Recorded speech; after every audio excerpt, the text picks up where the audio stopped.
Paano gumawa ng pangmatagalang lampara, mura, emergency lamp gamit ang mantika at tubig? Kung gusto niyong malaman, tapusin niyo ang video na ito. Magandang araw mga ka-jungle! Welcome back sa ating channel ng Mark of the Jungle Plan. Kung bago ka lang po sa ating channel, Facebook page, at TikTok, huwag kalimutan i-like, i-follow, i-share at i-subscribe ang ating channel para mas marami pang pakipakinabang na tips tungkol sa survival, gardening at mga simpleng DIY na maaari nating gawin sa bahay. Sa vlog natin ngayon, tuturuan ko kayo kung paano gumawa ng pangmatagalang emergency lamp gamit lamang ang simpleng bagay na halos makikita ng bawat ating tahanan. Sa panahon ngayon na patuloy ng pagtaas ng presyo ng krudo, gasolina at maging kuryente, mahalaga mayroon tayong kaalaman sa mga alternatibong paraan ng pag-iilaw kapag kinakailangan. Bukod dito, kapag may bagyo, lindol, brownout o iba pang sakuna, malaking tulong ang pagkakaroon ng emergency lamp na maaari niyong gawin sa loob lamang ng ilang minuto. Bago tayo magsimula, ihanda muna natin ang lahat ng ating gagamitin. Kumuha tayo ng maliliit at malinis na bato.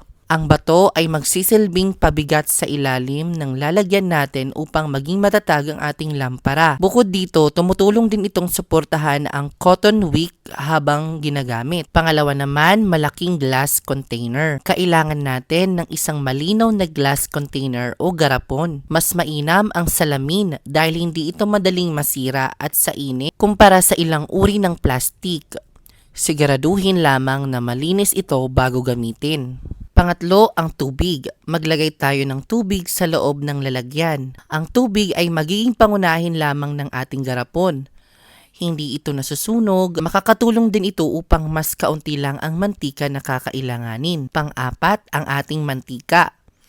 Kailangan natin ng ordinaryong cooking oil o mantika. Ang mantika ay nagsisilbing fuel o gatong ng ating lampara. Dahil mas magaan ang mantika kaysa sa tubig, ito ay lulutang sa ibabaw. Panglima naman ang ating cotton buds.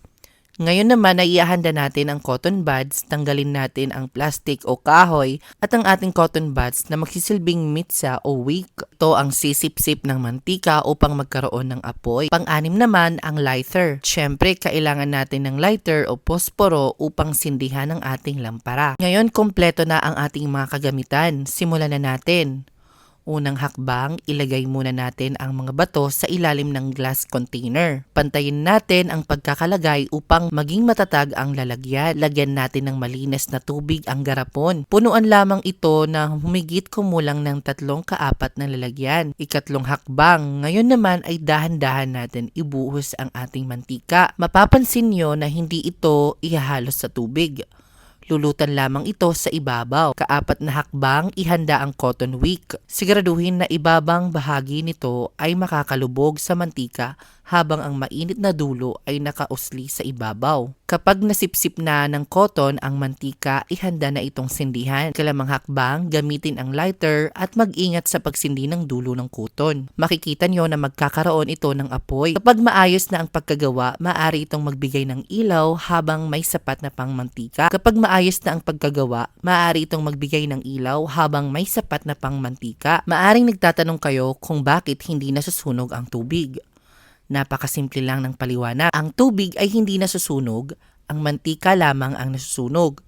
Ang cotton wick ay sumisipsip ng mantika, habang ang mantika naman ay naakyat na sa cotton patuloy na may apoy. Kapag naubos ang mantika, kusa rin itong namamatay ang apoy. Ito ang mga safety tips. Napakahalaga ang bahaging ito. Huwag kailanman iiwan na nakasindi ang lampara kung wala namang taong ang bahay. Ilagay ito sa patag at matibay na lamesa. Ilayo ito sa kortina, papel, kahoy, tela at iba pang madaling masunog. Huwag ilagay sa lugar na naaabot ng maliit na bata o alagang hayop. Kapag natutulog na, siguraduhin patay na ang lampara. Mas mabuti pa rin gumamit ng flashlight o rechargeable emergency light kung mayroon. Kailan ito magagamit? Napakalaking tulong ng simpleng lampara ito.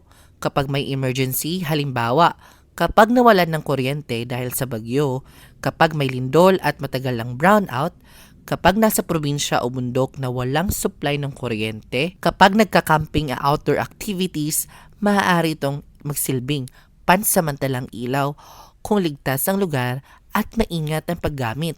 Ngunit tandaan ito, Ito ay para lamang pansamantala at hindi dapat gamitin bilang permanenteng ilaw sa bahay. Sa panahon ngayon, hindi natin alam kung kailan magkakaroon ng emergency.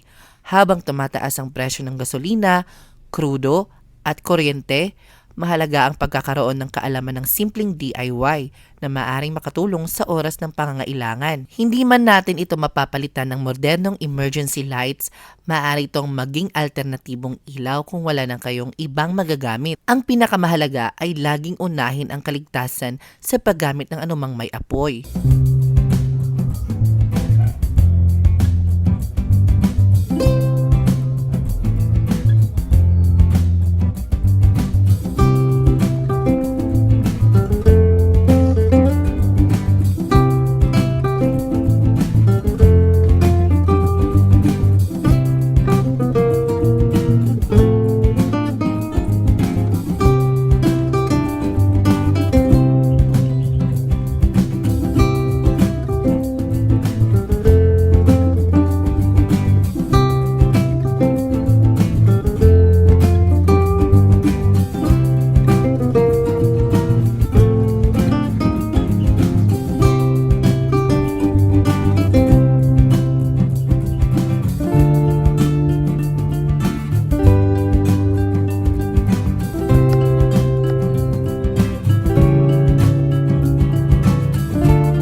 Bago tayo magtapos, balikan natin ang ating ginawa. Una, inihanda natin ang bato, glass container, tubig, mantika, cotton buds at lighter. Pangalawa, inilagay natin ang mga bato sa ilalim ng garapon. Pangatlo, inilagay natin ito ng tubig.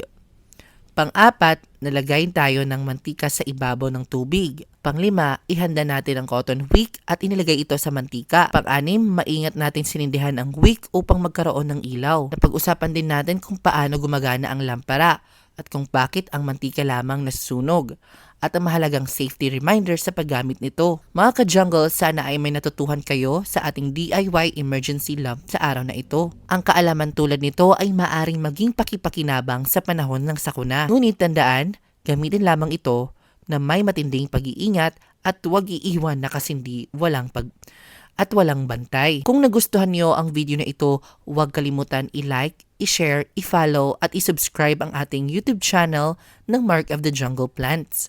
Hanggang sa susunod natin na DIY gardening. Ingat kayo lahat at God bless!